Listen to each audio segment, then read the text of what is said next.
Hello everyone and welcome back to the channel. In today's tutorial, we'll explore how to interface a PIR sensor with Arduino using Proteus simulation. This project will help you to understand how motion detection works and how you can stimulate it in the Proteus simulation before trying it on the physical components. By the end of this video, you'll have a complete understanding of the circuit design, code, and testing process for motion detection using Arduino. Let me clear that what a PIR sensor is. A PIR or the passive infrared sensor is a motion detection device that senses the infrared radiation emitted by the warm objects like humans or animals that emit heat from their body. When a moving object enters the sensor's range, it detects a sudden change in infrared levels, triggering an electrical signal at its output pin. In real hardware, this change would represent the motion detection or no motion, but since Proteus does not have any system where uh, we can insert the motion in real time, so we are using a variable resistor that is port HD to mimic the analog change in the sensor's value. So before getting starting, you have to install three main libraries that are not uh, installed in the Proteus by default. So you have to install this Proteus sensor library for version 3.0, the Arduino library for the Proteus, and the new LCD library. Once installed, you are ready to create the circuit as I have created this one. You can see this is the PIR sensor. This is the Arduino microcontroller, and this is the LCD where all the output will be displayed. So what's going here is this PIR sensor has this output pin, and this LC circuit helps the Proteus to show the real-time value changes.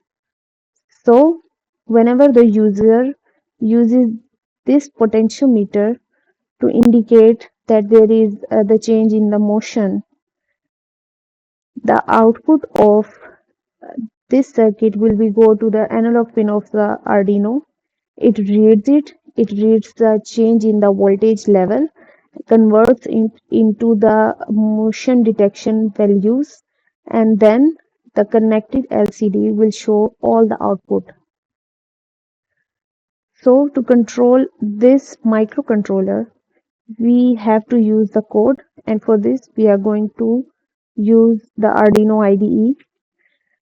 Before you start coding here, you must have the liquid crystal library installed before.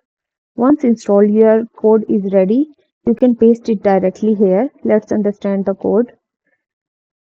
After including this library here, we have to create the connections matching to our LCD in the simulation.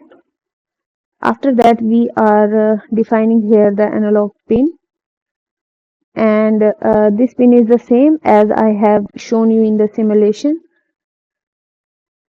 Some variables are declared here, and our setup function start this.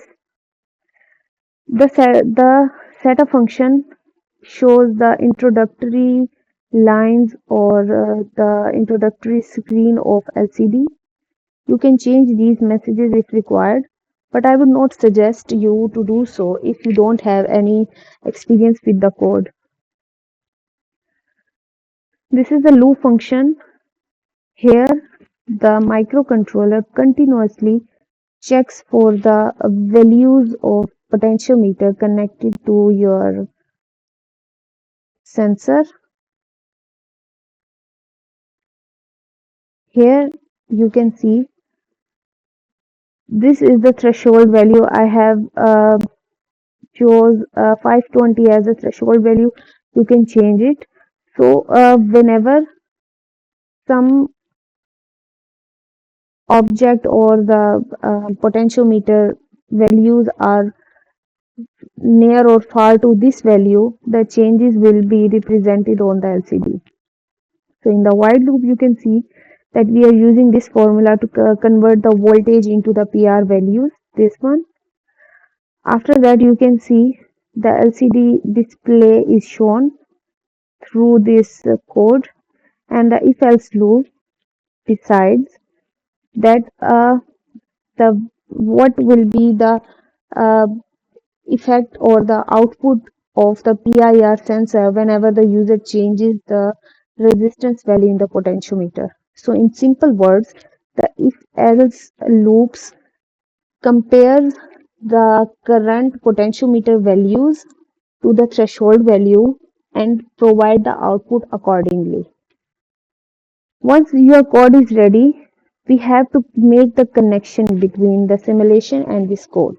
And the easiest way is to get the hex file address. So I'm compiling the code and it will load and provide me the hex value address saved in my laptop. You can see here, once it's ready, you have to copy it without any quotation mark. Go to your simulation, double click your microcontroller and insert it in the program file section. See, I have done it before. Click OK.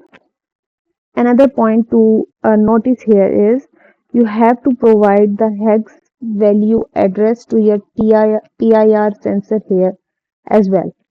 So that hex value, that hex file is the one that you have pasted in your system or extracted in the library folder of your system.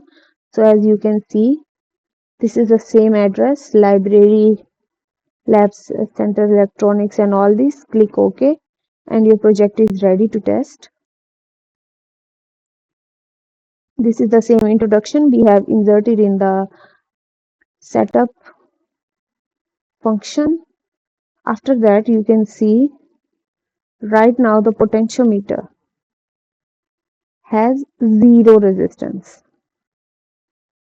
So our analog values are these, and the voltage is the highest and the motion is detected. So it shows the message that the area is not secure. So someone is within the area, and the system is detecting the motion. So the area is not safe or secure. So I am going to change these values. Now, changing the resistance value will cause the change in the motion detection. Arduino is continuously comparing the resistance value with the threshold value, and you can see the voltmeter here shows the zero voltage. Here the analog value is zero, the voltages are zero. It says that there is no motion in the respective range, so the area is secure. So this small part is used in multiple projects in the motion detection, banking security system, or any other such projects, and you can easily install this amazing feature in your projects. I hope this video was very useful for you. If you have any question, you can ask in the comment section.